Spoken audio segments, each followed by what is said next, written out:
సర్పంచ్ల పెండింగ్ బిల్లులు ఇవ్వకుండా ఈ రాష్ట్ర ప్రభుత్వం గత 2 సంవత్సరాల నుంచి మా జీవితాలతో చెలగాట వాడుతుంది. గత మార్చి నెలలో పట్టే మొత్తం బిల్లులు క్లియర్ చేస్తామని చెప్పినటువంటి రేవంత్ రెడ్డి మాట తప్పిండు.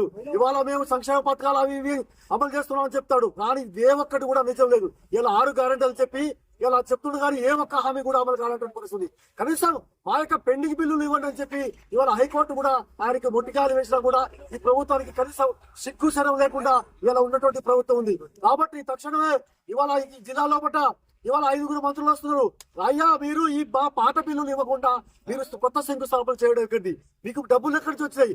మా బిల్లులు ఫస్ట్ ఇవ్వండి, ఆ తర్వాతనే కొత్త పథకాలు చేయండి. కానీ ఇవాళ మీరు ఈ బిల్లులకు మాత్రం డబ్బులు లేవట, వాళ్ళు చేసే పనులకు మాత్రం పైసలు వస్తాయట.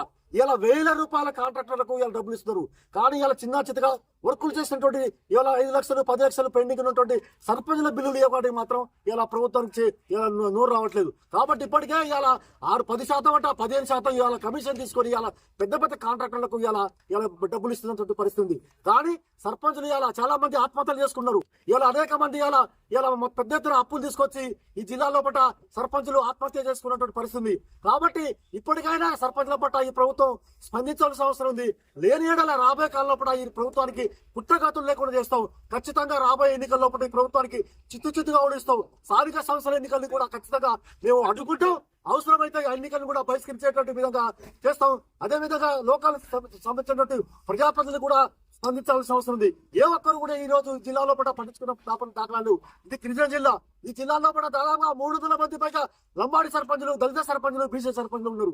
వీళ్ళు ఇలా అప్పులు పాలు తెచ్చి ఇలా అనేక మంది ఆత్మహత్యలు చేసుకున్న పరిస్థితి పడుతుంది. కాబట్టి తక్షణమే పెండింగ్ బిల్లులు చెల్లించాలని చెప్పి ఈ రాష్ట్ర ప్రభుత్వాన్ని మేము డిమాండ్ చేస్తున్నాం.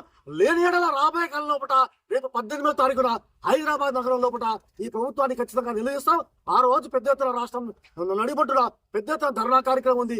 ఆ కార్యక్రమం లోపల పెద్ద ఎత్తున అన్ని రాజకీయ పక్షాలను ఇలా పిలిచి ఖచ్చితంగా ఈ ప్రభుత్వాన్ని ఇలా బొడ్లో చేసి నిలుస్తామని చెప్పి హెచ్చరిస్తున్నాం.